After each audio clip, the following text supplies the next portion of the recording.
ঝুঁকিপূর্ণ ভবনে নানা সংকট নিয়ে চলছে জয়পুরহাট মা ও শিশু কল্যাণ কেন্দ্র।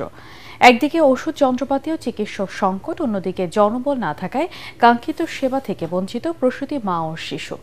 সংকট সমাধান করে সেবা নিশ্চিতের দাবি রোগী ও স্বজনদের। জয়পুরহাট প্রতিনিধি রফিকুল ইসলাম রফিকের পাঠানো তথ্যচিত্রে আরও জানাচ্ছেন ফারহিন ইসলাম টুপ্পা। 4 দশক আগে প্রতিষ্ঠিত জয়পুরহাট শহরের ধানমন্ডি সরকারি মা ও শিশু কল্যাণ কেন্দ্রটি একসময় সুনাম কুড়ালেও বর্তমানে নানা সংকটে ভেঙে পড়েছে স্বাস্থ্যসেবা। দীর্ঘদিন ধরে নেই ওষুধ সরবরাহ, যন্ত্রপাতি না থাকায় রোগ নির্ণয় কার্যক্রমও বন্ধ, এমনকি এনেস্থেশিয়া ডাক্তার না থাকায় প্রায় 2 বছর ধরে বন্ধ রয়েছে অপারেশন। এছাড়া ঝুঁকিপূর্ণ জরাজীর্ণ ভবনে আতঙ্কিত রোগী ও স্বজনরা।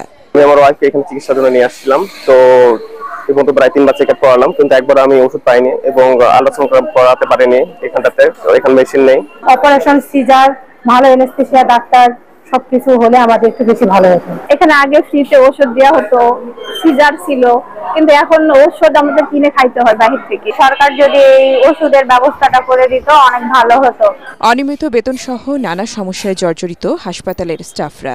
আমাদের উন্নয়ন খাত এবং আউটসোর্সিং যারা আছে তাদের বেতন নাই। সমস্যা নিয়ে কোনো কিছু বলতে রাজি হননি মা ও শিশু কল্যাণ কেন্দ্রের মেডিকেল অফিসার। যদি এসব সমস্যার সমাধান করা হয় তাহলে অবশ্যই আমরা আরো বেশি ভালো কাজ করতে পারবো এবং এই প্রতিষ্ঠানটি আবার আগের মতো স্বাস্থ্যসেবা দিতে পারবে। দ্রুত সব সংকট কাটিয়ে স্বাস্থ্যসেবা নিশ্চিতের দাবি এলাকাবাসীর।